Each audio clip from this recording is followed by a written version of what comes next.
What's up, friends? Durosai here. Hope y'all are doing well, staying creative, and getting balls deep into those tracks that you're working on.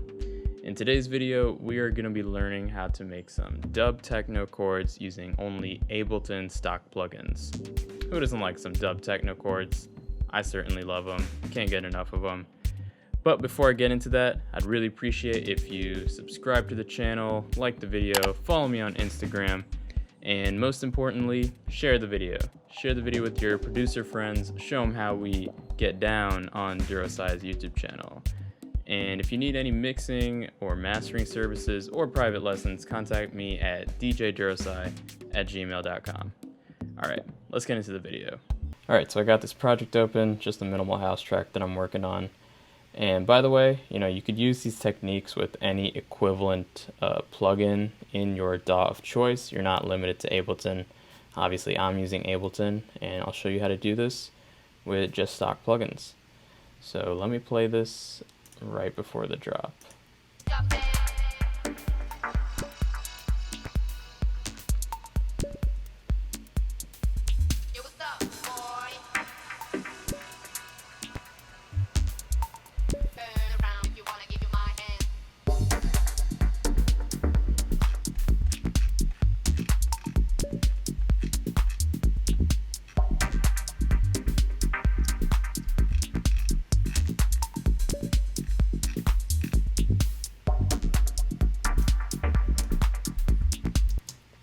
Alright, so those are your dub techno chords. So let me first get into the MIDI before I actually get into like the patch itself.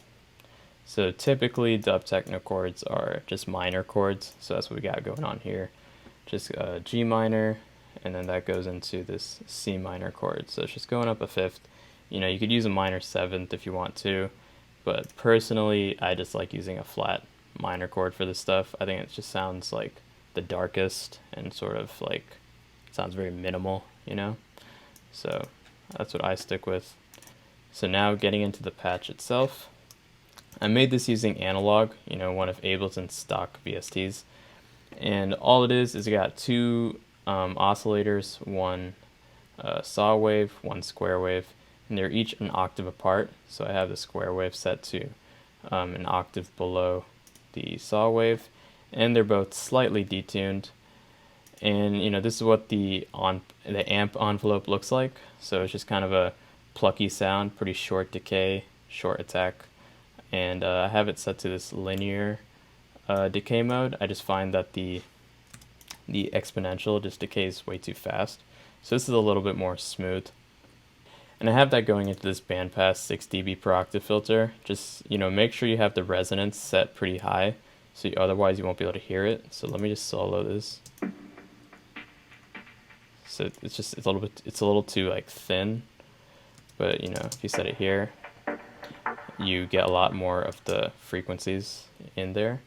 And that's also set to a pretty plucky sound. I got the envelope set to 1.5, and then again short attack, short decay.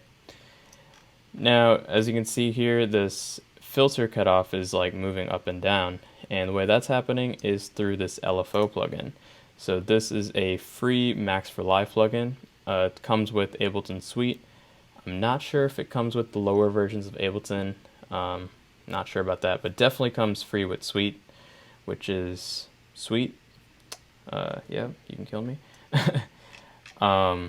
So like I said, I have that set to the filter cutoff, and you got all these little parameters that you can change to kind of dial in the LFO.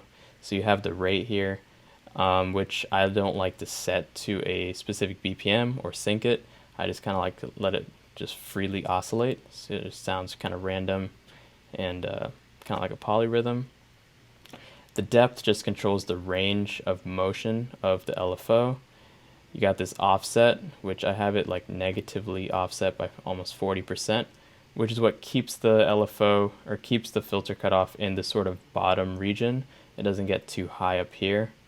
And you can also control that range with this minimum and maximum percentage values. So I have the minimum percent set to 10, which means it'll be like 10% of the minimum value. So that's why it's not going all the way to 0 hertz. It's kind of going down to maybe like 80. And same thing for this maximum value. It's not going to go all the way up to 20 kilohertz. So that's how you just kind of fine tune the LFO settings. So from there, it's going into this compressor just to take care of some of the peaks. So you got a little short attack, short release, and that's going into this amp simulator. So this is just to add some brightness, a distortion, and just fatten it up and add more presence. Adding the amp is always a pretty useful tool. I like to set it on this blues mode because I find that the rock, lead, and heavy, they can be somewhat like too much, like too distorted. So I think blues sounds pretty clean while still adding some of that grit and texture. And so I have that going into another compressor just because this is adding quite a bit of gain, so I want to take care of those peaks again. So that's why I have this here, just with, again, short attack, short decay, short attack, short release. And then you have this other filter here, which is a low pass 24 dB per octave filter, and that's being modulated by this LFO right here. So this is actually going at a slower rate than our first one. So our first one is about like 0.5 seconds, and this one has a rate of about 0.2. So it's just kind of slowly bubbling around. This just adds like a second layer of movement to your sound. So you have these kind of two different LFOs interplaying with each other, and that's kind of forming some sort of a polyrhythmic LFO movement, whatever you want to call it. And so this has like this jitter set, so it's like kind of stuttering, which I think is cool. Just adds more sort of randomness. And I'm using triangle waves for both of these. You could set it to sine, up, down, square, blah blah blah, but I think triangle just sounds very smooth and natural.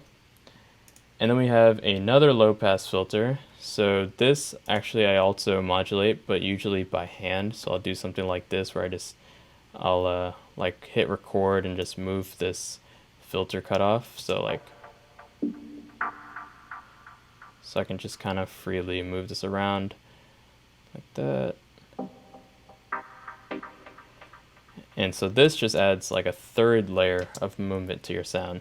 So now you have, two LFOs and your own like custom movement of this filter that's all sort of interplaying on each other and just adding this crazy movement, and just it keeps the sound from being static and boring and makes it feel very alive and organic. I have a lot of synonyms for organic and stuff like that. Yeah, I love producer describing words.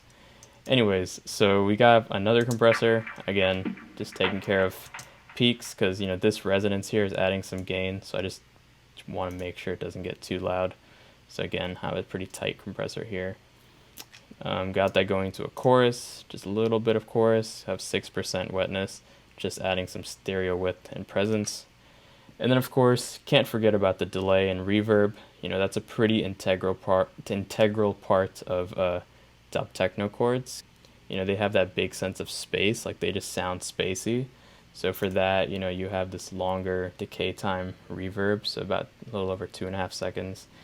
And I'm not cutting too much of the high frequencies out either, so I can really hear that reverb ring out. And I'm just using Ableton's Echo plugin for the delay, just filtering out some of the low end. So if I just solo the delay, I personally just love the filtered delay sound, and it just also helps with your mix, because it's not gonna get in the way of other low mid frequency elements. So it's kind of a win-win there. But yeah, that is the chain. It's a pretty long chain. I just saved this, so this is all grouped under one thing, and I can just hit this save button and use saved as an audio rack, so you never have to make it again. Same with this patch right here. That's the cool thing about Ableton. You just save racks and you just have to never make them again. So saves you time, keeps you more creative. But yeah, I hope you enjoyed this video. Give a like, subscribe to the channel, support my shit, and I hope you have a great day. Goddamn, I can't fucking talk. Alright, peace out.